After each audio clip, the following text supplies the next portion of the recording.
Alright guys, TacticalRab back again today. Hope you're all doing well and enjoying your day so far. With Los Angeles Thieves making a major role change ahead of the Prime Classic and the Major 3 qualifiers, many aren't convinced this is actually going to work in the long term. Reckon another roster change will have to come through if this team wants to get to the very top of the standings, and Gunless could be a potential target. Very much enjoyed your thoughts in the comment section below. Hit the like button if you enjoyed the video, subscribe if you're new as always, I'll greatly appreciate it. Really up to the channel, thank you very much indeed for doing that one. Of course, we're expecting the announcement of Modern Warfare 2 to come relatively soon. There was this discussion here for Modern Warzone, like what if it was Ghost 2 instead of Modern Warfare 2? Like, look, Ghost was a pretty, I don't know, search and destroy, it was a good game. Public matches were absolutely terrible. Like, I'm definitely not putting any rose-tinted glasses on at all for COD Ghost. Like, the IEDs, the ghillie suits, just, please, I don't want to talk about it. But, you know, Modern Warfare wasn't exactly much better, to be perfectly honest. I don't know, Ghost 2, look, there were some great maps in COD Ghost. Warhawk is one of my favourite maps of all time. Like, the search and destroy playlist was just impeccable in that game. So, who knows? Like, they're probably not going to do it, right? It's going to be Modern Warfare 2, more than likely. But, still, maybe there's a world in which Ghost 2 one day or another comes back. We've certainly been talking about remastered games that could come out. If Modern Warfare has, like, a 2-year lifespan, there might be a space for a kind of remastered game coming out next year, where and Treyarch's game will come out 2024, whatever it's going to be. It's a bit of a confusing time. This also was mentioned, though, from Ralph's Valve, who has done a fair few leaks on this front. It's true. Reliable, I guess, as South Carolina residents and influencers have been given invite tokens to play Modern Warfare 2 next week. Exciting times. There is, of course, well, the Los Angeles Thieves guys are based out of LA. There's a few players, of course, slashers from California and stuff like this as well, but he, I guess, now lives in Texas with the Los Angeles Guerrillas team, which I'm pretty sure is where they're based. But LA Thieves are based at the compound, so possibly there might be a world in which some pro players have actually been given these invite tokens. You'd think it would be a good idea, right? I don't really understand. It's kind of frustrating to me how every single year when the new Call of Duty drops, the pro players are asked about their thoughts, like in some playtesting before the game launches. But like, there's no real time between. It's like what X is doing right now for X Defiance. He's involved in the project way out from its launch, therefore he can give early input on how things work. Like, the problem is, by the time the pro players actually get to play the game and give any feedback, maybe a few months before launch, like, most of the core gameplay designs have been chosen. Maybe there's a few things they can tweak on the maps and stuff, but like, you know, largely the game is set. And there's probably no real thoughts they're going to be able to give that are going to make any difference in terms of movement mechanics and the way this works and like how long the slide is and all the things they might want to be tweaked and changed. By the time they actually get to give their input, the decisions have basically been made by the developers themselves. So hopefully some pro players actually can get out to this. Like, it doesn't seem all that likely, right? Because I guess it coincides with the timing of going to the Prime Classic and stuff. But one day I'm still holding out hope that the pros actually have some sort of input in what these decisions actually end up being. This also mentioning just pros real quick, as Prestinni did kind of make the claim that of course he subbed in very briefly for FaZe after Simp was unwell in one game against Optic not too long ago, and he said, look, he's going to try and come back and be a professional player. Of course, there has been plenty of talk. Is he going to get picked up at some point? Is he an option for some teams? If well, teams decide to make changes, of course, there are some trials going on right now. He was playing a match yesterday. It was kind of a We Are Clutch DG. I think it was like the Clutch Cup or something they were playing in. They ended up winning this series game 5. Classic, Prestinni, Diamondcon, and Royalty. They win this one 6-4, I believe, on the final map here on the Desert Siege. Prestinni has a pretty solid series. Pretty sure they just about avoided getting reverse swept, but cool to see him back in business nonetheless. And talking about Prestinni, of course, World Championship winning player on the Black Ops 4 E United squad. Thought this was an interesting question. I probably didn't think enough about this actually, but as Assault says, after the complexity Optic and Atlanta FaZe dynasties, like whether you consider FaZe a dynasty is another question, of course, of last year. But what's the best team after those three? Because to me, complexity, Optic, FaZe, that's probably it, and top 3 teams of all time. No real doubt about it. After that, though, you do have some other options. I went for FaZe just because they I think they won 3 tournaments at the end of Advanced Warfare, when Optic, to my money, were basically at the peak of their powers, and FaZe managed to dethrone them at like pretty much 3 tournaments towards the end of that year. That to me was very impressive. That's the Clayster, Clayster, Enable, Attach, and Zuma team, right? Now, the Envy team, of course, that won the World Championship in Black Ops 3,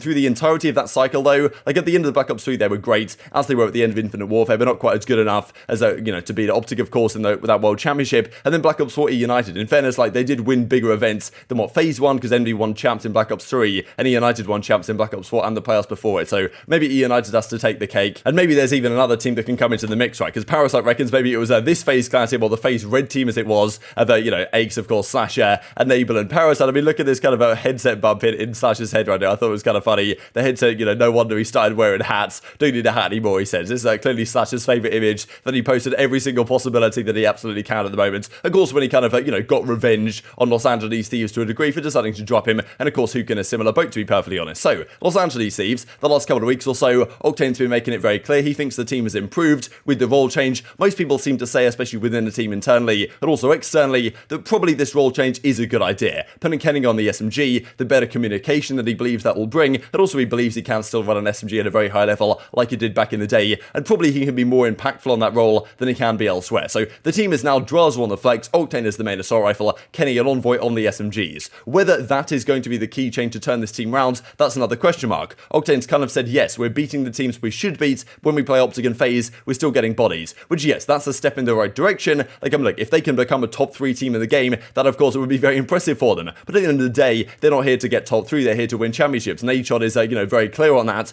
winning pretty much at all costs. Which is why I wondered, would a change come through? In fairness, though, there might not really have been an option on the market that they could actually trade for, right? Guys like Hydra, CleanX weren't necessarily available right now. Maybe they will be in a few weeks' time if things go, well, poorly for some of these teams in Major 3. And after this season, I'm sure the roster mania is going to be crazy. And Nature isn't just going to settle to be the 3rd best team in the game. Yes, I'm sure he's looking at LA Thieves as an organization and saying, wow, okay, we've got Optic and FaZe, 2 biggest orgs in COD, and then us as Los Angeles Thieves, 100 Thieves right behind them.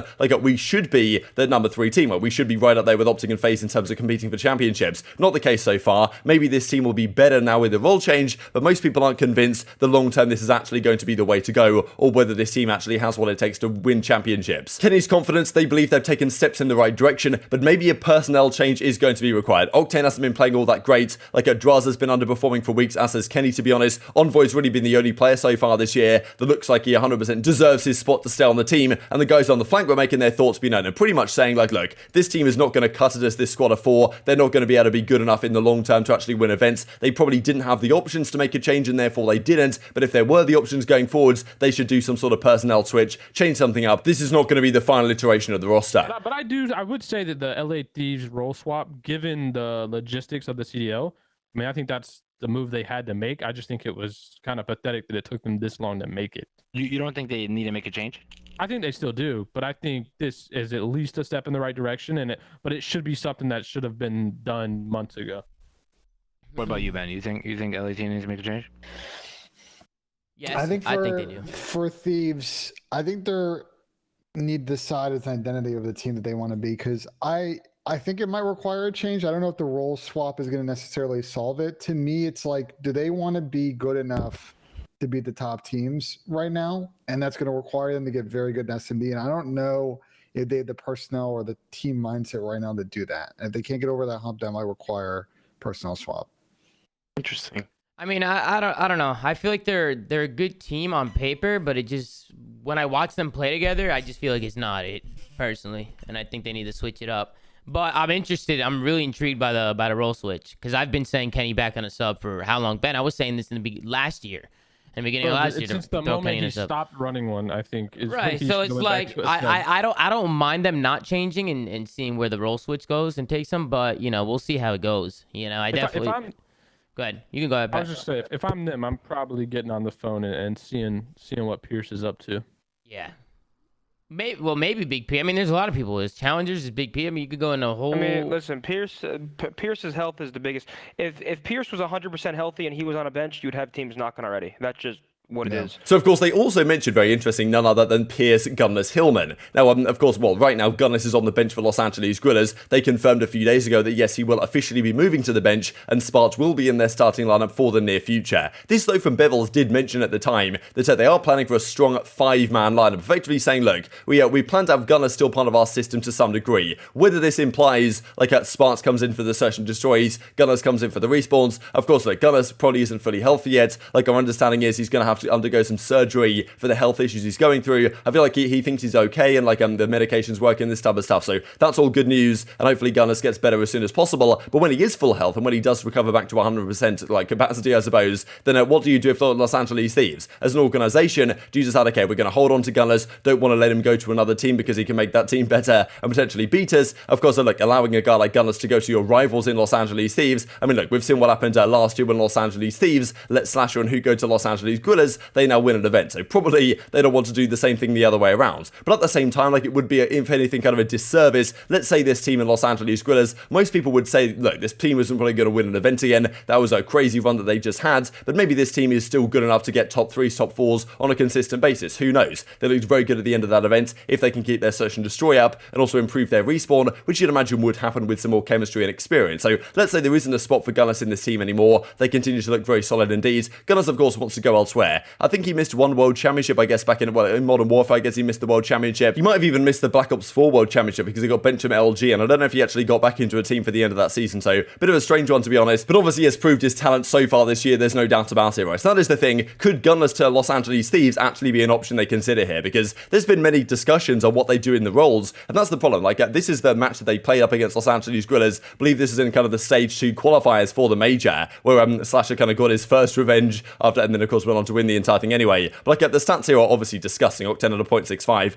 Envoy, Kenny, Drazah. Kenny has a pretty spectacular series actually here, at least compared to his overall numbers for the stage. But like, you've really got to think, this team, if Kenny now goes to an SMG as he is, like, what is the next step for them, right? Because the question really was, and most people were suggesting, especially after what happened with Clayster and Crimsix on New York subliners at the start of the year, like, look, those two ARs don't work together. And most people said, look, Kenny and Octane as an AR duo also do not work together. And maybe we even saw that to a degree with Los Angeles Guerrillas, right? Spart is a more aggressive player than Gunless. Like, the Slasher Gunless duo didn't seem a lot of times to actually work. This series, of course, the stats say a different story. But like, on the whole, Slasher maybe couldn't be quite as impactful as he has been. He had to play slightly slower because Gunless is a slightly slower player than Spart is. Like, and therefore, like, it maybe messed up their pacing a bit. Like, when they went to the Major 2, Slasher, I'm pretty sure, said that Spart plays quicker. That allowed him to be faster. Therefore, like, the team's pacing increased. And that seemed to be a pretty big factor for them as the tournament progressed. And then, of course, we've seen Los Angeles Thieves also blowing up their AR duo, now putting Kenny to an SMG. But like, the question is really, Octane probably has been the biggest underperformer so far this year, at least when you look at the year in its entirety, especially compared to where people expected him to be this season. And therefore, you've got to think, okay, the next change if this team doesn't work out, let's say once again they go into the Pro-Am, they look pretty bad, they start the major off like 0-2 or something, then maybe they have to, you know, give up the ghost on this attempt and make some sort of other change, especially if other teams are also in a similar boat after a couple of bad weeks. We saw what Subliners did right at the start of the year. After just 1 or 2 bad weeks, they pretty much immediately made a change. So the next change if this team goes wrong might be Octane to the bench, which yeah, it's kind of crazy to predict, but most people have been saying that's probably the most likely option, to be honest, for the last month or so. And therefore, Kenny, where does he go, right? Does he stay as an SMG? Does he go back to a main assault rifle? Because that would be kind of crazy if Kenny going from the flex to the SMG to like the main AR, because some people said that could be the case. Minnesota Rokkr might actually be trying that out right now, right? We kind of theorized, could Attach be being tried out as the main AR, Priestahh as the flex, and then Huke and Standy as the SMGs? That's a possibility with the way this game plays, that it might be a good idea to have kind of a more aggressive flex player on your main assault rifle role, as Kenny could fill that role. So these are questions they're going to have to answer. But if they did want to fit Gunless into their team somehow, they would have to think about, okay, exactly how does that work out? Like, how does Gunless slot into this roster, like, without dislodging the rest of the team? Because Kenny and Gunless, could that be an AR duo? Could Kenny be the main AR? Could, you know, Gunless be the flex? Could they even do it the other way around? Does Kenny stay in SMG? Like, what happens with Drazah? Like, there's so many complications and issues here. The easy solution, really, for this team in theory, would have been, okay, let's pair Envoy with another SMG that is more proficient and has better communication than Drazah. Not sure you're really going to find that on the market, and therefore Kenny said, okay, let's just do it myself. If CleanX or Hydra or whatever was potentially available, which right now they're probably not, might be in the off-season though, then there's a possibility there. But again, if Kenny's basically decided to do that, you'd imagine probably they don't want to change that too much, right? Because Kenny, of course, had to take a few weeks to get adjusted to this SMG role. More than likely, he doesn't want to have to switch back to another role after just a few weeks. So it's difficult to say what the future is for this team, to be honest. Very much intrigued to hear all you guys' perspective in the comment section below. And just to look at this then on Los Angeles Thieves to finish up the video, because we've got to predict how they might well do in the matches that are scheduled with this new role change that they made. Now, well, as you can see right here, they're in a group with the Subliners. They play the Subliners first. They then play, a couple of days later, they play the Ravens. So they play New York, they play Ravens, and then they play Team War, right, the other team in their group, across the Thursday and the Friday. So some big games for those teams, no doubt about it. It's actually pretty cool looking at the schedule here. There's 4 games going on at the same time on all of these days. That's kind of crazy. That is certainly CWL era type stuff. And then there's also for Major 3, the qualifiers, just to see. So again, Los Angeles Thieves are in there. Well, they're playing London Royal Ravens game 1. That's not going to be easy. Then they play the Minnesota Rokkr. Then they play Seattle Surge and Minnesota. Seattle Surge, 2 teams that might be on the up, especially if Minnesota Rokkr make a roster change. London game isn't going to be easy either. And then they play Boston Breach. That's a hard team, and Optic. So to me, Los Angeles Thieves have a pretty tough run over the next few weeks. If it goes wrong, they're going to have to do something. Very much intrigued to your thoughts in the comment section below. Hope you guys enjoyed the video. If you did enjoy it, hitting the like button tells you YouTube gods this is a good video, and I was like you should see it as well, and I've grown the competitive Call of Duty community. Thank you as always, take care of yourselves, and I will see you next time.